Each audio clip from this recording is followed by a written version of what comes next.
li'ilafi Quraisy. Pada lafal bacaan li'ilafi, pada lafal i dan la, kedua-duanya kita hukumi dengan bacaan mad tabi'i. Itu mad tabi'i terjadi tiga kondisi: fathah ketemu alif, dhammah ketemu dengan waw, kasrah ketemu dengan ya mati. Maka i panjangnya 2 harokat dan juga li panjangnya 2 harokat. Maka harus sama panjang i dan li. Maaf, panjang i dan la. Li ilafi, li ilafi. Kemudian Quraisy. Di sini pada lafal Quraisy ini ada bacaan mad lin, yaitu mad yang terjadi disebabkan adalah huruf ya yang didahului dengan huruf fathah. Dan dia ketika akhir bacaan kita. Nah, ini juga bisa kita sebut dengan mad arid sukun karena di akhir bacaan kita. Tapi kita biasanya lebih kenal dengan mad lin. Maka Quraisy, kita boleh memanjangkan untuk mad lin, boleh 2 harokat, boleh 4 harokat, dan boleh pula 6 harokat. Maka kita coba baca ulang. Li'ilafi Quraisy.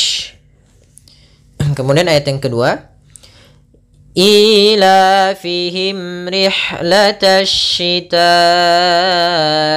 was-shayf. Pada lafal ilafihim, kembali lagi kita mendapati ada kasrah bertemu ya, yaitu di sini ya, kemudian ada fathah bertemu alif. Maka ini kita namakan dengan bacaan mad tabi'i. Mad tabi'i sendiri kita panjangkan sepanjang 2 harakat. Maka ilafihim harus sama. Kemudian ada mim mati, ada huruf yang dia mim mati bertemu dengan huruf ra. Apabila ada mim mati bertemu dengan ra, maka kita namakan dengan bacaan izhar syafawi. Yaitu suara mimnya harus kita baca dengan jelas. Ilafihim rihlatash shita'i. Kemudian rih, alirkan nafas pada lafal ha, karena ha memiliki salah satu sifat, yaitu sifat hams. Kita coba alirkan rihla, rihlata, rihlata. Kemudian pada lafal rihlatash shita'i, di sini ada alif lam, yaitu kita namakan dengan alif lam syamsiyah. Berarti ini berkaitan dengan lamu al-fi'al. Lam yang berkenaan dengan, lamul ism. Lamu al-ism berkaitan dengan hukum, yaitu lamut ta'rif. Di sini alif lam ta'rif, yaitu apabila ada huruf-huruf alif lam bertemu dengan huruf yang 14, yaitu selain daripada abghi hajjaka wa khaf aqimah, maka dia termasuk daripada huruf alif lam syamsiyah. Cara membacanya, alif dan lamnya tertulis tapi tidak dibaca. Maka kita langsung rihlatash shita'i. Kemudian pada lafal ta'i, di sini ada bacaan mad wajib muttasil, yaitu ditandai dengan adanya mad tabi'i pada lafal ta bertemu dengan hamzah. Dan hamzah tersebut berada pada satu kata. Maka apabila ada mad tabi'i bertemu setelahnya huruf hamzah dan hamzah di satu kata, maka kita namakan dengan mad wajib muttasil, panjangnya 4 atau 5 harakat. Maka kita membacanya asyita'i, panjang dulu 4 harakat baru i. Kemudian was-shayf, was-shayf. Kemudian pada lafal as-shayf kembali sama, ada alif lam yang kita tulis tapi kita tidak baca, sehingga langsung kita idghamkan ke huruf shad. Awalnya al-shayf, tapi karena dia tidak bertemu dengan huruf shad, maka lamnya diidghamkan ke huruf setelahnya sehingga lamnya hilang. Sehingga kita langsung membaca shadnya tasydid. Was-shayf. Kemudian pada lafal as-shayf di sini ada bacaan mad lin, yaitu apabila ada fathah bertemu dengan ya mati dan berada di akhir bacaan. Dan kemudian ada huruf akhir yang disukunkan. Maka was-shayf, panjangnya berapa harakat untuk mad lin? Yaitu kita boleh 2, boleh 4, dan boleh pula 6 harakat. Sebagaimana mad arid disukun. Kita coba ulang. Ilafihim rihlatash shita'i was-shayf. Kemudian ayat selanjutnya, فَلْيَعْبُدُوا رَبَّ هَذَا الْبَيْتِ فَلْيَعْبُدُوا رَبَّ هَذَا الْبَيْتِ. Nah, di sini ada salah sedikit. Nanti pada lafal di sini bukan alif lam syamsiyah, tapi nanti di sini adalah alif lam qamariyah. Maka kita coba fal ya'budu. Pada lafal du ada dhammah bertemu dengan huruf waw. Apabila dhammah bertemu dengan waw, maka kita hukumi dengan bacaan mad tabi'i. Panjangnya untuk huruf du adalah 2 harokat. Maka fal ya'budu baru dilepaskan. Kemudian pada lafal alif yang di atasnya tanda sifar mustadir, tanda lingkaran kecil ini artinya alifnya tidak dianggap ada. Kemudian rabb hadzal bait. Hadza, kemudian di sini pada lafal ha ada fathah bertemu alif, maka kita namakan dengan mad tabi'i. Panjangnya berapa harokat? Panjangnya adalah 2 harokat. Kemudian hadzal bait. Hati-hati dalam pelafalan za, jangan sampai dibaca dengan hazal bait. Sering terjadi kita mendengarkan huruf zal diganti dengan zai. Ini kurang tepat dan bahkan bisa merubah maknanya. Hadzal bait. Pada lafal alif lam, di sini ada alif lam qamariyah, yaitu alif lam yang ditulis dan dibaca dengan jelas lamnya. Kemudian al bait, kembali lagi ada madlid, yaitu adanya fathah bertemu dengan ya. Ini kita pada dasarnya dia bacaan lin. Karena dia di akhir bacaan kita, kemudian kita wakafkan dan setelahnya ada huruf yang dimatikan, maka ini kita namakan dengan bacaan lin. Bacaan lin panjangnya adalah boleh 2 harokat, boleh 4 harokat, boleh pula 6 harokat. Kita coba. Falyabudu rabb hadzal bait.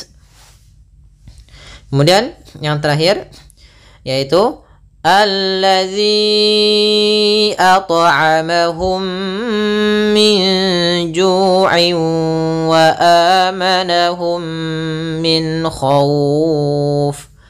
Pada lafal alladzi at'amahum, lafal alladzi, ini sini sudah kami jelaskan di bahasan tajwid surah Al-Baqarah, yaitu di mana alladzi termasuk isim mausul, yang di sini kita termasuk alif lam yang dia lazimah. Tapi juga bisa kita masukkan kepada bahasan alif lam syamsiyah mudghamah yang diidghamkan langsung ke huruf lamnya dan dibaca dengan jelas lamnya. Allah. Kemudian pada lafal zi'a, di sini ada bacaan mad jaiz munfasil, yaitu ditandai dengan adanya mad tabi'i pada lafal zi ada berupa mad tabi'i bertemu dengan hamzah. Akan tetapi hamzah tersebut berada di lain kata, maka kita namakan dengan mad jaiz munfasil. Panjangnya berapa harokat? Panjangnya adalah 4 atau 5 harokat. Maka alladzi at'amahum. Kemudian kita mantulkan pada huruf ta. Nah, di sini ada bacaan namanya qalqalah. Bacaan qalqalah yaitu bacaan yang harus dibantulkan dalam pelafalannya. Kesalahan yang sering terjadi pertama tidak ada pantulan, tidak mantul. Yang kedua adalah menambahkan hamzah, misalnya at'amahum. Nah, ini tambahan hamzah salah. Harusnya mengalir saja at'amahum. Maka alladzi at'amahum min ju'. Mim mati bertemu mim kita namakan dengan idgham mim. Cara melafalkannya yaitu suara mimnya masuk kepada mim kedua dan ditahan mimnya. Ditahan m-nya. At'amahum sepanjang 2 sampai 3 harakat sedikit atau 2 harakat lebih dikit. Yaitu kemudian melafal min ju'u. Di sini ada bacaan ikhfa, yaitu adanya nun sukun bertemu dengan huruf jim. Maka cara membacanya samarkan antara baina izhar wal idgham. Jadi membaca ikhfa itu di antara izhar dan idgham. Kalau izhar nunnya jelas, kalau idgham nunnya hilang, maka ikhfa di antara keduanya. Maka di sini karena ketemu dengan huruf jim, maka masukkan ke jim, bukan masukkan, disamarkan ke huruf jim. Min ju'in wa.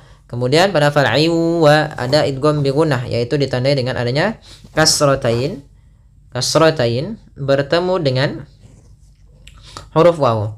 Yang mana huruf idgham bi gunnah ada 4 tertulis dalam yanmu, ya, nun, mim, waw.